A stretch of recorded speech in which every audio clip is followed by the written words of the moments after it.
Do people sometimes look at you and say, "You don't look injured to me"? Or, "Why do you take longer to do things? What's wrong with you?" One of the most common misconceptions is that people with brain injuries don't really have an injury because it doesn't look like they have an injury. Because people can't see a physical scar, they sometimes don't realize that you may have certain impairments or difficulties. This situation may be frustrating or cause you to have hurt feelings. If you find yourself in one of these situations and feel comfortable doing so, talk to the other person. Explain to them that a brain injury can take time to heal and that you may still be experiencing certain difficulties with your thinking, mood, or other areas of brain function. Educating others about your brain injury can hopefully lead to better communication with those around you and help eliminate or resolve this common misunderstanding. Are you still experiencing certain symptoms that you thought would be gone by now? As time goes on, hopefully some of these nagging symptoms will resolve. Many people think that they will return to their same self in no time, but unfortunately, this isn't always true. Depending on the severity of your injury, you may completely recover from physical symptoms, but it is important to know that you may not return completely to your old self. Remember, this isn't necessarily a bad thing. You are now on a new chapter of your life journey and may need to come up with strategies and techniques to create a new normal. Oftentimes, a trusted loved one can help increase your awareness of what areas of your personality, behavior, or thinking are different from before your injury.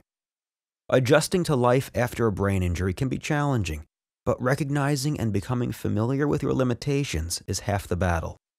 Have you been noticing all of the attention that sports-related brain injuries have been getting lately? One of the reasons why this topic is so hot is because experts are trying to get the point across that a head injury can cause brain damage, even if a person isn't knocked out or does not appear to be outwardly injured. A lot of times, these athletes get dinged and never lose consciousness. Just because they weren't knocked out doesn't mean they should continue to play. Did you lose consciousness after your brain injury? Not losing consciousness doesn't necessarily mean that you will be symptom-free. It is just as important to keep track of your symptoms and continue seeing your doctor, even if your brain injury wasn't diagnosed as being severe. Sometimes concussions, especially repeated concussions, can have lasting effects, just like a severe brain injury. Because all people are different, all brain injuries are different. So don't ignore or minimize your symptoms. Make an appointment with your doctor and get checked out. Even though it's important to keep in contact with your doctor throughout your recovery, it's also important to remember that you may reach a point in your recovery where you don't seem to be making any improvements. This is okay. It's possible that you may have just reached a level of recovery that your body is capable of achieving. Try not to get frustrated, and like I mentioned before, find your new normal. Figure out approaches that work for you to help you successfully navigate the challenges of your life. Talk to your doctor about ways to adapt and cope with these changes in a realistic way. There are many misconceptions that you yourself may have or that others close to you may have about a brain injury. If something comes up that you're unsure of, do some research. Ask your doctor or therapist for some resources and information, and keep an open line of communication.